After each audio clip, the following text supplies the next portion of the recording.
तो कुछ जन हैं जो शास्त्र स्वाध्याय करके या संतों की वाणी सुनकर इस विचार में आते हैं कि मुझे क्या करना चाहिए, परिवार का पोषण या भगवत प्राप्ति। दो विभाग कर लिए इसलिए खतरा है, निर्णय नहीं कर सकता। और सही पूछो तो दो विभाग है नहीं, एक ही बात है। समझ जाओ तो वहीं वहीं भगवत प्राप्ति हो जाएगी। अब उसके विचार में आता है कि अभी तो ब्याह हुआ है, या अभी छोटे छोटे बच्चे हैं, या अभी बच्चों का ब्याह किया है, अभी नए हैं, क्या जाने संसार का, मेरी आवश्यकता है, नहीं तो संसार इनको परेशान कर देगा। और वो अपने अहम जनित कर्ता भाव से ऐसा बंध जाता है कि निर्णय ही नहीं कर पाता। श्री चरणदास जी कह रहे हैं, ए भाई समझो, जिस कर्तव्य को तुम विसार करके झूठे भाव को कर्तव्य मान रहे हो, अरे माया के दीवाने, अरे हिया नहीं रहना, करना अंत पयाना। यहां से जाना है, यहां से जाना है। ये भूल जाते हैं, माया की ऐसी भूल भुलैया है कि हमें शरीर में राग और शरीर संबंधियों के राग में सुख मिलने लगता है और लगता है कि मैं अविनाशी हूं। वैसे मैं तो अविनाशी ही है, पर विनाशी को लेकर मैं ये भूल कर बैठता है, और जिसको पकड़ा है वो सब विनाशी, सब विनाशी। गो गोचर जहां लगु मन जाई, सो सब माया जानो भाई। दुनिया में लाखों का मेला जुड़ा, हंसा जब जब उड़ा तो अकेला उड़ा। समझो, ये माया की चाल है जो तुम्हें समझने नहीं दे रही। अरे भाई समझो, समझो, अरे माया के दीवानों, यहां से हमें जाना है, जाना है। कुछ साथ नहीं ले जाना है, कोई साथ नहीं जाएगा। बस तुम फंस गए हो मोह दलदल में। ये कुटुंब का मोह ऐसा मोह है कि कैसे तुम्हें बताएं। याद ही नहीं आती कि मुझे जाना है, याद ही नहीं आता कि सब छूटना है, ये समझ में नहीं आता कि मैं आया किस लिए। बड़ी विचित्र भूल भुलैया है। मोह कुटुंब के अवसर खोयो। दो बातें आती हैं, परिवार का पालन पोषण, ये धर्म पालन करूं, या हरि का भजन करके भगवत प्राप्ति करूं। तो बोले मोह कुटुंब के अवसर खोयो। अवसर मिला है तुमने, भलो पायो दांव रे, चूक ना अवसर प्यारे, भलो पायो दांव रे। बड़ा अच्छा अवसर मिला है भजन करने का, चूक गए तो फिर पछताना पड़ेगा। हरि की शुद्ध बिसराई। अब वो निर्णय करता है परिवार के पोषण का, क्योंकि मोह ममता है। पीछे का, हर बार सत्संग में कहते हैं कि पीछे का रास्ता एकदम बंद हो जाना चाहिए, कि आगे कोई भयावह स्थिति आवे तो लौटने का रास्ता नहीं रहना चाहिए। उपासक को पीछे का मार्ग बंद कर देना चाहिए। पर होता क्या है, अपने लोग बहुत कमजोर हैं, तो कदम ऐसे रखते हैं पर पीछे वाला पुष्ट बनाए रखते हैं कि अगर इधर थोड़ी भी आंच लगी तो कदम पीछे करके सुरक्षित हो जाए। वो सुरक्षित नहीं है, वो सुरक्षित नहीं है, वो असुरक्षा है। परिवार का राग, अन्य भरोसा, किसी देहधारी का भरोसा, किसी वस्तुओं, ये भरोसे लायक चीज है, अरे क्षण में बिगड़ जाने वाली चीज है। भरोसा तो हरि का है, भरोसा तो हरि गुरु चरण सेवा अनुसरो। ये भरोसा कभी तुम्हें विश्वासहीन नहीं होने देगा। ये भरोसा कभी धोखा नहीं, साधुते हो न कारज हानि, कभी तुम्हारा अमंगल नहीं हो सकता। मोह कुटुंब के अवसर खोयो, हरि की शुद्ध बिसराई। अब दिन तो बैल की तरह काम करने में व्यतीत हो रहा है, और रात्रि नींद और भोग में समाप्त हो रही है। आठों पहर की 60 घड़ियां बेकार में इसने व्यतीत कर दी। एक क्षण भी शांति से बैठकर विचार नहीं किया कि मेरा जन्म किस लिए हुआ है, मैं क्या कर रहा हूं, और अपना कुशल चाहता है। एक छिन हरि को नाम लीनो, कुशल कहां ते हुई, तब लग कुशलन जीव को सपने हो मन विश्राम। स्वप्न में भी शांति नहीं मिल सकती जब तक भजन नहीं करोगे। बालक अवस्था तो खेल में चली गई, जवानी हुआ तो अहंकार मद छाया, मैं करता मैं भोगता इसमें चली गई। जब वृद्ध आया तो रोग और चिंताओं ने घेर लिया। अब इतना दुखी है कि वो सोच भी नहीं सकता कि मैं इनसे दूर होकर भजन कर लूं। ये जो वो भजन का नाटक होता है, भजन नहीं, हम देखते हैं ऐसे ही लगा रहता है। कैसे हो और बढ़िया सब और क्या करें, और मरने का ठौर आ रहा है, और क्या करें। तुम आए हो भजन करने के लिए और में भी फंसे हो। क्या कर दूं, कहां से कैसे व्यवस्था कर दूं। हम ही चला रहे हैं, भले वृंदावन में बैठे परिवार हमारे अनुसार चलेगा, हमारे ही, नहीं तो नष्ट हो जाएंगे। आए हैं वनवास करने के लिए, भजन करने के लिए, पूरा का पूरा प्रपंच दिमाग में पता लगता है। वृद्ध भय चिंताति उपजी, दुख में कछु न सुहाता। अरे भूल क्यों रहे हो, चेतो।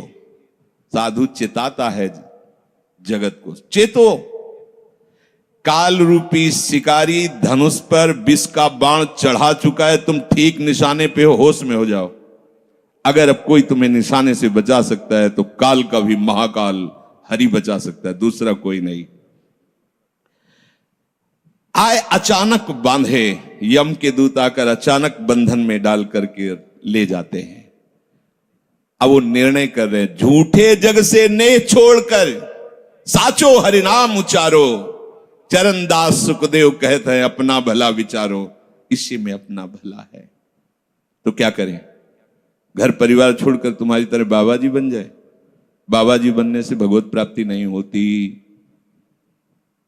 अगर आप बाबा जी बाहरी बात को ले रहे हैं तो उसको समझ लीजिए, बाबा जी बनने से भगवत प्राप्ति नहीं होती, प्रभु के होने से भगवत प्राप्ति होती है। वो आप चाहे गृहस्थ वेश में रहकर बनो या आप विरक्त वेश, दो मार्ग शास्त्रों ने स्थापित किए हैं, वो प्रभु के लिए। अगर वेश बदल लिया है और परिवार का राग है, भोगों का राग है, संसार की सत्यता का भान हो रहा कि सब सत्य है, कोई फर्क नहीं पड़ता। वेश परिवर्तन से कोई फर्क नहीं पड़ता। गधे की पीठ में चाहे मिट्टी ला दो, चाहे कबाड़ ला दो, चाहे बेद ला दो, उसको बाहर से मतलब है। शरीर में चाहे लाल कपड़ा पहनो, चाहे सफेद पहनो, चाहे काला पहनो, चाहे नीला पहनो, चाहे पीला पहनो, ये तो वस्त्र है। आपका उद्देश्य क्या हुआ, आपका अपनापन कहां गया, ये खास बात है।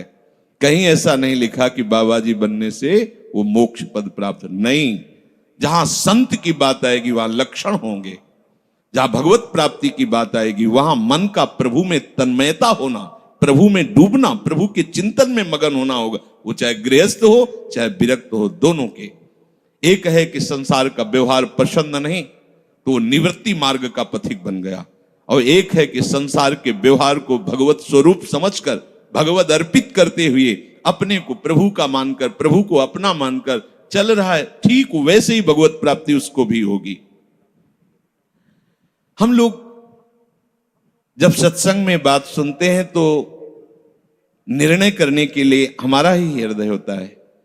अब लगा कि नहीं ठीक है, भजन तो करना है, पर हम ऐसा नहीं है कि कर्तव्य के लिए रुक रहे, पर कुछ समय अब हम लेंगे, फटाफट सब निपटा के। तो तुमसे भी चतुर काल है, वो उतने ही समय में तुम्हें निपटा देगा। बहुत चतुर है।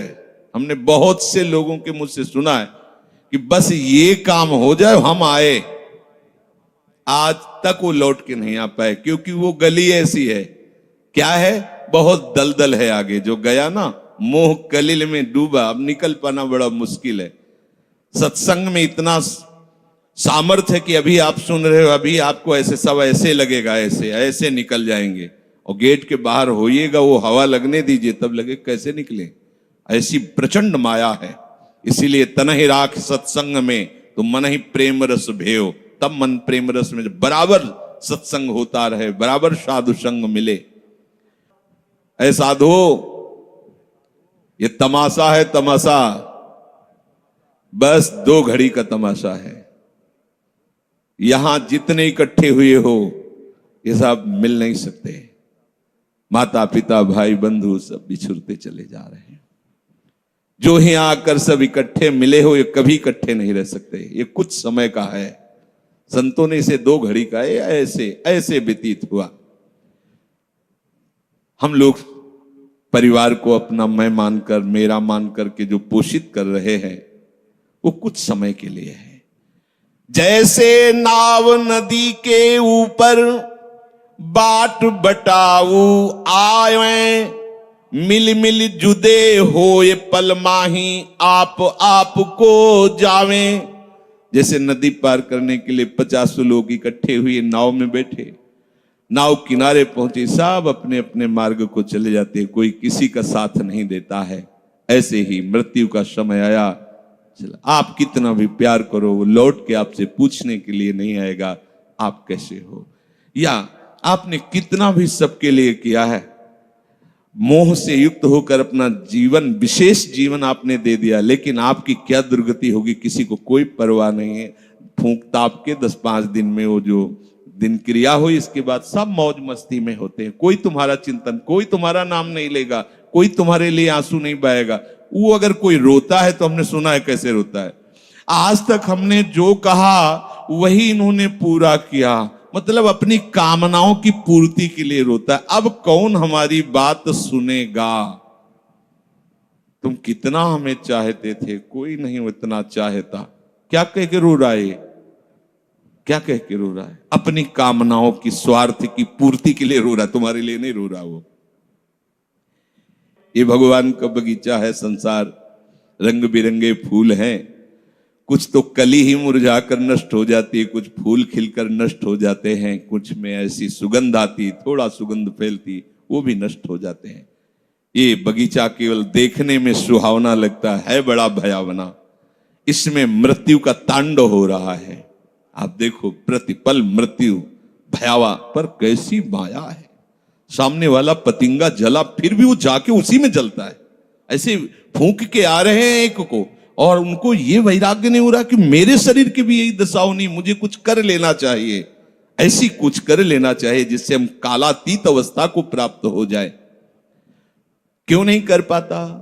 दारा सुत संपत्ति को सुख, ज्यों मोती ओस बिलावे, यहाँ ही मिले और यहाँ ही नासे, ता क्यों पछतावे।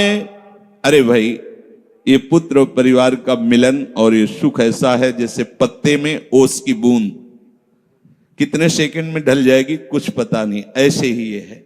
बड़े हर्षित हो रहे हैं, बाजे बजवा रहे हैं, बहुत दिनों बाद लड़का हुआ है, फूले नहीं समा रहे, और काल की अवधि बहुत अलू खत्म। अब वो बूंद जो है पत्ते में गिर गई। अब किस बात को लेकर यहां खुशी मनाई जाए, किस बात को लेकर हम यहां गर्व करें? बहुत सावधानी की जरूरत है। जो यहां मिला वो यहीं छूट जाएगा। आप जब जाओगे तो आपके साथ हरि भजन वो किया नहीं, आपके साथ ही हरि उनको माना नहीं, क्या करो? कुछ दे दे, क्या? सबको सुख देने की भावना, सब में प्रभु की भावना, जो भी तुम्हारे पास मन वचन कर्म से प्राप्त हुआ है वो सबको सुख देने के लिए है। सब में प्रभु है। ये बात समझ में नहीं आएगी, सबको क्यों सुख दें? क्योंकि सुख मिलना है। आप सिद्धांत समझो, आप सबके सुखों को खींच करके उनको दुख देकर सुखी होना चाहते हो, तो वो दुख लौटकर बड़ा भारी रूप रख करके आपको भोगना पड़ेगा। आप दूसरे को सुख दिए तो सुख लौट के बड़ा भारी सुख आपको देगा। ये सिद्धांत समझो ना, पर समझ ठीक है नहीं। तो हम दूसरे को दुख दे करके अपने को सुखी मानना चाहते हैं, तो वो दुख बहुत बड़ा रूप रख के आता है और हम दुखी हो जाते हैं। नहीं, आज तक तो सब लोग सुख के लिए ही कर रहे हो, तो सुखी हो जाना चाहिए। मतलब गलत है, कहीं ना कहीं सिद्धांत गलत है। चरणदास जी कह रहे, तुम्हारा परम हितकारी हरि है, उसी से नेह लगा लो, सदगुरु के वचनों पर विश्वास करो, प्रभु के नाम का निरंतर रटन करो। अब ये बात हमारी समझ में आई सत्संग के द्वारा कि हमारे जीवन के जो दो उद्देश्य बन रहे थे कि एक तो क्या करें, परिवार का पोषण करें या हरि भजन करें, तो दो भाव जो बने थे उनको तो मिटार दो, दो है ही नहीं। घर गृहस्थी में जो है बिल्कुल उसे बंधनकारी मत समझो। प्रभु का सब कुछ मानकर नाम सुमिरन करते हुए जो सेवा करो, अरे बड़ा आनंद आता है। आपको लगता है कि बैठकर भजन होता है, बिल्कुल ये मन की चाल है, नहीं होता।